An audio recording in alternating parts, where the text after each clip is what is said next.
So a while ago, I saw this post on social media that shows dozens of electric cars that were left in a field in France. And the article basically explained that the cars were abandoned in a field because of faulty storage cells. In other words, the cars were left in the field because the batteries could not hold charge anymore, and replacing the batteries would be too expensive. Now, I read into the specific topic a bit deeper, and these posts weren't factual. The logo on the car shows that they are from Autolib, a fleet of electric cars used in a car sharing scheme in Paris and the surrounding suburbs that was launched in 2011 and had 150,000 active users who could take out cars when they needed. But in 2018, the Bollore Group's contract was ended due to financial constraints, as well as persistent issues with cleanliness, problems with parking and booking, and then the competition from other modes of transport such as Uber. All these factors pushed this service into the red, and it inevitably failed.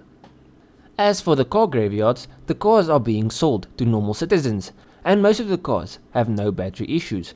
But this got me thinking, all batteries degrade over time. So should you be worried about your battery pack failing if you buy an EV, and how long does a battery last?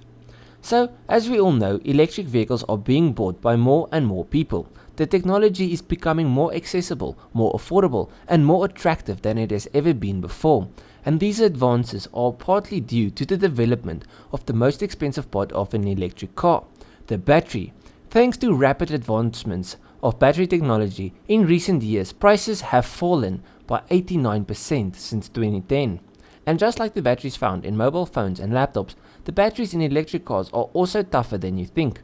So how long does the battery of an electric car last, and how much will it cost you if it decides to fail on you?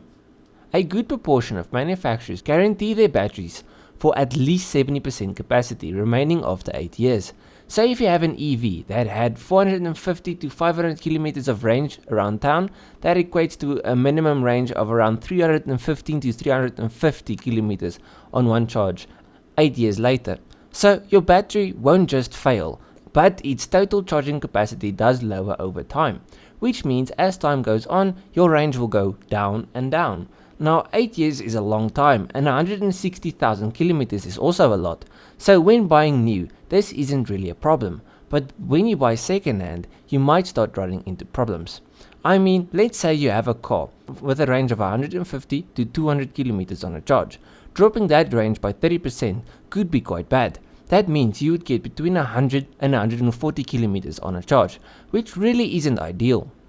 That being said, how much would it cost you to replace said batteries? Now before we get into the replacement costs, I have to mention that EVs don't have a lot of stuff that need to be serviced, so maintenance costs are quite low since there isn't a lot of moving parts, so you do save there. Anyways, how much would a new battery pack set you back? Well, per kilowatt hour you pay around $130. So let's say you have a Tesla Model 3. The battery pack in there is a 75 kilowatt hour battery, which means a new battery will set you back around $10,000.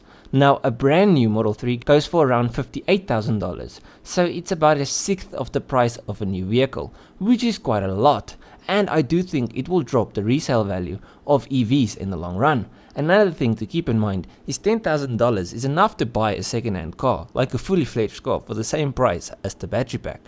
So again, should you worry about the battery packs failing in your EV? Well, if you know they will fail, then you should prepare for it and save up money for when they fail, or just sell the car before they go.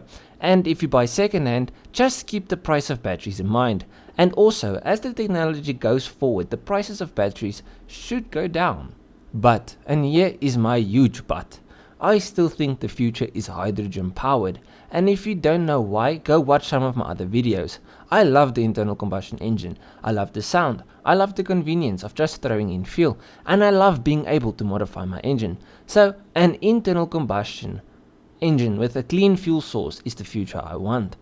Now let me know down below what you guys think. Do you think that the future is fully EV, or do you think there's like a hybrid middle way that's going to have electric and internal combustions just running on a cleaner fuel source? Where do you think the future is going? Let me know down below. Now if you enjoyed this video, please leave a like and subscribe. I've got many more videos on the future of motoring and stuff with similar topics. Just go through it, see if there's something you like. I'll check you guys in the next one. Cheers, eh?